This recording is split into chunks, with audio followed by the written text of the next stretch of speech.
श्रोताओं नमस्कार। आज के इस कार्यक्रम में हमारे साथ हैं डॉक्टर गौरव मखीजा, जो कि बच्चों के रोग के विशेषज्ञ हैं और हमारे साथ हैं आज के इस कार्यक्रम में। डॉक्टर साहब, आपका बहुत बहुत स्वागत है आज के इस कार्यक्रम में। डॉक्टर साहब, जब हम ये कार्यक्रम कर रहे हैं, इस समय भारत सरकार की ओर से पोषण पखवाड़ा मनाया जा रहा है और निश्चित ही जो भारत का इस समय टारगेट है कि हम अपने बच्चों को ज़्यादा हेल्दी देखें, जिससे न सिर्फ उनके परिवार का भविष्य सुनहरा हो बल्कि देश का भी भविष्य सुनहरा हो। जब शुरुआती कुछ दिनों की बात करते, हम मान सकते हैं 6 महीनों की बात करते हैं, उस समय बच्चों के लिए पोषण कैसा होना चाहिए? बच्चों के विशेषज्ञ के रूप में आप क्या सलाह देंगे? देखिए, जब हम पहले 6 महीने की बात करते हैं तो हमें ये चीज़ ज़रूर समझनी चाहिए कि माँ का दूध सर्वश्रेष्ठ होता है। आजकल आधुनिकता आगे चली आ रही है, लोग माँ का दूध जो है वेस्टर्न कंट्रीज़ तो अब अपना रही हैं कि माँ का दूध पिलाएं, पर हम जो हैं डेवलपिंग कंट्रीज़ इन चीज़ों से दूर भागते हुए चले जा रहे हैं। तो मैं ये कहूँगा कि पहले 6 महीने में मैं इसके ज़रिए जागरूक करना चाहूँगा सभी लोगों को, नई बनी माताओं को, कि माँ का दूध सर्वश्रेष्ठ है और माँ के दूध से बेहतर कुछ नहीं हो सकता है। माँ का दूध फाइनेंशियली एक तो बहुत ज़्यादा सपोर्ट करता है और साथ ही साथ डाइजेस्टेबिलिटी के हिसाब से देखा जाए तो माँ का दूध सबसे अच्छा पोषण प्रदान कर सकता है। और माँ के दूध लेने से बहुत सारी तकलीफ़ें, आंतड़ियों से रिलेटेड बहुत सारी तकलीफ़ें बच्चों की वो दूर रह सकती हैं। माँ का दूध लेने से बच्चों में इन्फेक्शंस के बचाव हो सकते हैं। तो पहले 6 महीने में तो हमें ये बांध लेना चाहिए कि अनटिल अनलेस कोई ऐसी इंडिकेशन ना हो जिसमें नहीं पिलाया जा सकता, है ना। कुछ इंडिकेशंस होती हैं, कुछ ऐसी तकलीफ़ें होती हैं जिसमें नहीं पिलाया जा सकता, पर अनटिल अनलेस डॉक्टर ने ऐसा कुछ नहीं बताया है तो माँ का दूध ही पूरी कोशिश करनी चाहिए कि बच्चे को मिले। डॉक्टर साहब, माँ के पहले दूध की जब बात होती है तो कोलेस्ट्रम की बड़ी चर्चा है, लोगों में इस बारे में जागरूकता भी फैलाई जा रही है। इसे सुपर फूड भी कई बार कहा जाता है। क्यों इसे सुपर फूड कहा जाता है? देखिए, ऐसा है कि जब हम कोलेस्ट्रम की बात करते हैं ना, तो उसका जो रंग है वो काफ़ी मैला होता है। मैला शायद मैं गलत ही शब्द यूज़ कर रहा हूँ, पर लोगों से जो मैं सुन पाया हूँ उसमें यह है कि हाँ, वो दूध गंदा निकल रहा है, मैला निकल रहा है, जिसके कारण कुछ लोग ये सलाह दे देते हैं कि इसको हटा देना चाहिए, जो कि बिल्कुल गलत है। कोलेस्ट्रम सबसे इम्पॉर्टेंट है बच्चे के लिए। वो इन्फेक्शन से लड़ने की ताकत देने के लिए सबसे इम्पॉर्टेंट है, वो फैट कंटेंट के लिए सबसे इम्पॉर्टेंट है, बच्चे की ग्रोथ के लिए बहुत इम्पॉर्टेंट है। तो उसको बिल्कुल भी अवॉइड ना करें। डेफिनेटली हर बच्चे को कोलेस्ट्रॉल मिलना चाहिए।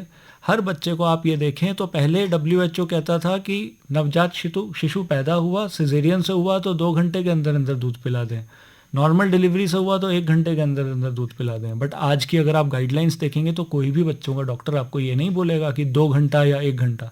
आपको यही समझाया जाएगा कि नवजात शिशु पैदा हुआ, अर्लीस्ट पॉसिबल अपॉर्चुनिटी लें, साथ के साथ ब्रेस्ट पे अटैच कीजिए और दूध जो है वो बच्चे को साथ के साथ मिलना चाहिए। थोड़ा इसको और विस्तार में समझाइए कि इम्यूनिटी माँ के दूध से बच्चे को किस तरीके से मिलती? देखिए, माँ के दूध में ऐसे कई सारे तत्व हैं जिन्हें हम इम्यूनोग्लोबुलिन्स कहते हैं। ये जो इम्यूनोग्लोबुलिन्स हैं ये एक्चुअली हमारी एंटीबॉडीज़ ही हैं जो हमें डिफरेंट इन्फेक्शन से लड़ने की ताकत देती हैं। कुछ लैक्टोफेरिन नाम के भी कंपोनेंट्स होते हैं जो बाकी किसी इन्फेक्शन से बचाव देते हैं। कुछ बैक्टीरियाज हैं जैसे स्टेफाइलोकोकल, इनके अगेंस्ट भी माँ के दूध में ऑलरेडी कुछ कंपोनेंट्स रहते हैं जो इन इन्फेक्शन से लड़ने की ताकत देते हैं। हम कितना ही डब्बे का दूध माँ के दूध से मिलता जुलता बना लें, हम सारे के सारे ऐसे इम्यूनोग्लोबुलिन्स डालने की भी कोशिश कर लें, पर फिर भी जिस मात्रा में माँ के दूध में है अभी दिल्ली बहुत दूर है। उस हिसाब से बना पाना, वैसा दूध बना पाना अभी बहुत दूर है। इसीलिए माँ के दूध से सर्वश्रेष्ठ कुछ भी नहीं हो सकता है, चाहे वो इम्यूनोग्लोबुलिन्स की बात करें, चाहे वो लैक्टोफेरेंस की बात करें, चाहे वो एंटी स्टेफाइलोकोकल स्ट्रेप्टोकोकल कंपोनेंट्स की बात करें। इन्फेक्शन से लड़ने की ताकत जो है वो सबसे ज़्यादा माँ के दूध में ही रहेगी। कई बार विभिन्न कारणों से में पर्याप्त मात्रा में दूध नहीं बन पाता है। वैसे में आज के समय में आप क्या सलाह देंगे, किस तरीके से बच्चे के पोषण को पूरा किया जा सकता है? काफ़ी दिलचस्प सवाल है और आए दिन OPD में यही चीज़ देखने को मिलती है। तो मैं डेफिनेटली ये कहूँगा कि इस माध्यम से मैं सभी लोगों को ये बताना चाहता हूँ कि सबसे पहले तो अपने दिमाग से ये निकालना है कि कई बार माँ का दूध नहीं बनता है। क्योंकि जब ये दिमाग में जाता है कि माँ का दूध नहीं बन सकता है तो वो एक सबसे बड़ा नेगेटिव फीडबैक है। माँ के साथ उनकी मदर या उनकी सासू माँ वो बच्चे को रोता हुआ देखती हैं और माँ को ये समझाने लगती हैं कि हाँ अभी दूध कम बन रहा है। जितनी बार आप एक नई बनी माँ को ये समझाएंगे कि हाँ अभी दूध कम बन रहा है, उतना उसका स्ट्रेस का लेवल इंक्रीज होगा।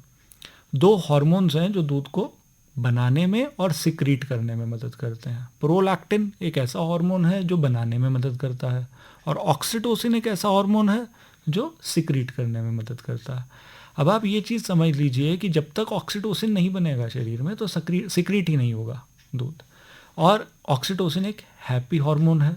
स्ट्रेस से, चिंता से, या फिर सिर्फ इतने सुनने मात्र से कि तुम्हारा दूध तो कम पड़ रहा है बच्चे से, ये स्ट्रेस इंड्यूस करता है और एक नेगेटिव फीडबैक देता है ऑक्सीटोसिन को।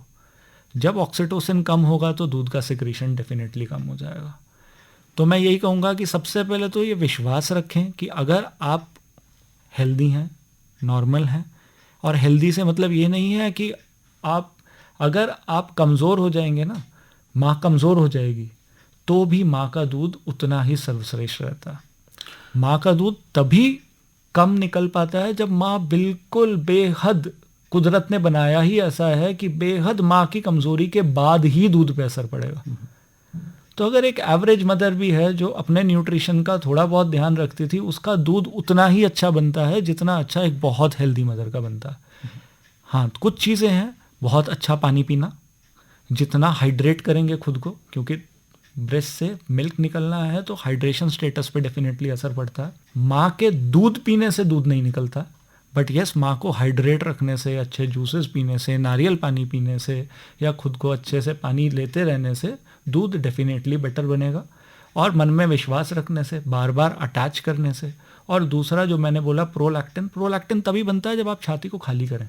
तो दूध बढ़ाने का सबसे बढ़िया तरीका है दूध निकालना। तो अगर अभी बच्चा शुरुआत में, देखिए बच्चा भी अभी पैदा हुआ है, क्योंकि सक्किंग रिफ्लेक्स जो है वो पहले से आता है, बट कभी कभी माँ को शुरुआत में पकड़ना नहीं आता है, बच्चा ढंग से अटैच नहीं हो पाता है।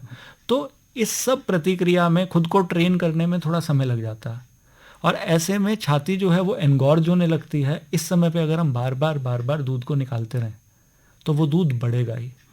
ठीक है, छाती से दूध का निकलना is absolutely proportional demand to supply.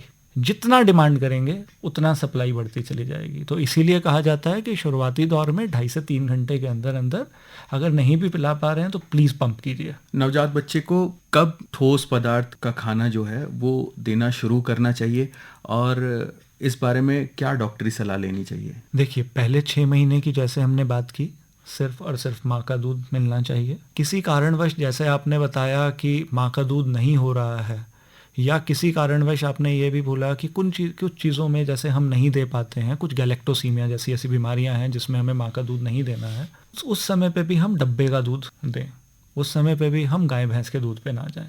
पहले 6 महीने में किसी भी प्रकार का ठोस आहार नहीं देना है हमने।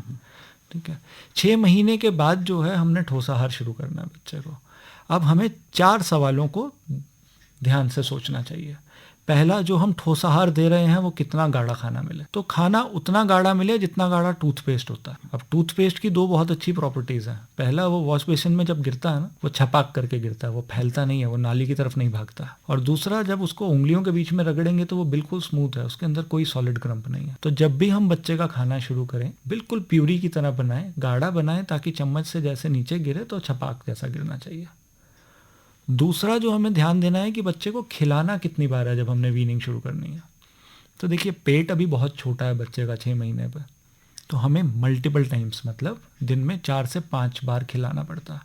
अब कई लोग कहते हैं कि नहीं, हम 3 बार ही, पहले दिन से ही 5 बार खिला दें। तो ये समझने की कोशिश करें कि पहले दिन से ही 5 बार खिलाने की ज़रूरत है। जैसे जैसे बच्चा बड़ा हो जाएगा वैसे वैसे पेट भी बड़ा हो जाएगा, तो ज़्यादा खा पाएगा, तो ड्यूरेशन भी जो है वो कम होगी, फ्रीक्वेंसी जो है वो कम हो जाएगी। पर वहीं बच्चा 6 महीने से 1 साल है तो 5 बार खिलाइए, 1 साल से 2 साल के बीच में है तो 4 बार खिलाइए, 2 साल के बाद वही 3 बार खिलाना शुरू कर दीजिए। अब मैं वो जो 3 बार या 4 बार या 5 बार बोल रहा हूँ, इसमें मैं स्नैक्स को इंक्लूड नहीं कर रहा हूँ, है ना। हम भी जब खाते हैं तो 3 बार खाने के बीच में चाय ले लेते हैं, तो वो स्नैक्स की गिनती मत कीजिए खाने में।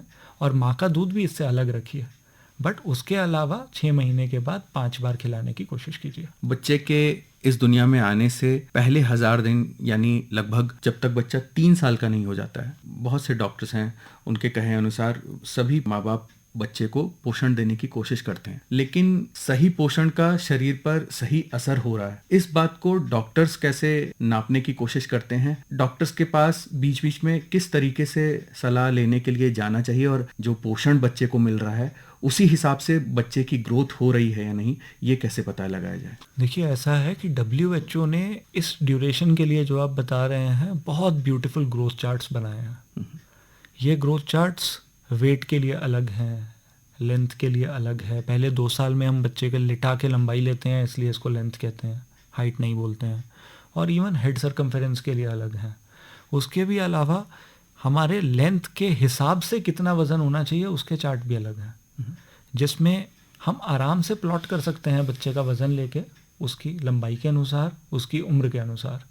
और उसमें डिफरेंट स्टैंडर्ड डेविएशंस दी हुई हैं, है ना। उसमें जब हम प्लॉट करके करते हैं तो WHO ने स्टैंडर्ड डेविएशन तो फिर भी एक मेडिकल पर्सनल के लिए हो गया, WHO ने बहुत ब्यूटीफुली उसमें लाइनों को रंगित किया है। बीच में हरा रंग डाला है, फिर पीला रंग डाला है, फिर लाल रंग डाला है, बिल्कुल उस तरीके से जैसे एक सिग्नल के 3 कलर होते हैं। वही 2 पीले रंगों के बीच में यदि बच्चा आ रहा है तो वो बिल्कुल नॉर्मल है। हम इन चीज़ों से क्रूडली देख के सभी बच्चों को डेफिनेटली ग्रोथ चार्ट्स भरने चाहिए। और ग्रोथ चार्ट्स भर के हमें ये पता होना चाहिए एज पेरेंट्स कि बच्चा हमारा किस स्टैंडर्ड डेविएशन, किस पीली रेखा और हरी रेखा या हरी रेखा और उससे पीली ऊपर वाली पीली रेखा के बीच में लाई कर रहा। जब हम ये बार बार हर 3 महीने पे नापते चलते हैं तो एक तो हम पेरेंट्स में एक अलग सा कॉन्फिडेंस रहता है कि यस, बच्चे की वेलोसिटी ऑफ ग्रोथ बिल्कुल सही चल रही है। पिछली बार भी मान लीजिए इन्हीं रेखाओं के बीच में था, अभी भी रेखाएं ऊपर बढ़ गई तो बच्चे का वज़न भी ऊपर बढ़ गया। तो एक तो वो कॉन्फिडेंस हमें बहुत अच्छा दिलाता है कि यस, जो हम खिला रहे हैं वो बहुत अच्छा खिला रहे हैं। दूसरा, इन ग्रोथ चार्ट्स का एक फ़ायदा ये होता है कि मान लीजिए थोड़ा भी डिक्लाइन होना शुरू हुआ, चाहे वो नॉर्मल रेंज में है पर पिछली बार से डिक्लाइन होना भी शुरू हो गया, तो भी एक उत्सुकता जगाता है माँ बाप के बीच में कि ऐसा क्या गड़बड़ हुआ, क्या हमारा न्यूट्रिशन गड़बड़ हो रहा है, या बच्चे को कुछ बीमारी हुई है बीच में, या वायरल हुआ था उसके कारण बीच में बच्चे ने खाना छोड़ दिया था और वो कम होना शुरू हुआ। तो उस समय वे डेफिनेटली अपने पीडियाट्रिशियन से बात करें और सलाह लें कि कहीं कुछ मेजर इशू तो नहीं है। तो ग्रोथ चार्ट्स ना केवल आपको कॉन्फिडेंस देंगे बट आपको अलार्म भी करेंगे जल्दी से जल्दी किसी आने वाली तकलीफ के। डॉक्टर गौरव मखीजा, आप हमारे स्टूडियो में आए और बच्चों के पोषण और उसके विकास से जुड़ी हुई बहुत ही ज़रूरी और महत्वपूर्ण जानकारी आपने आकाशवाणी के साथ साझा की। आपका बहुत बहुत धन्यवाद।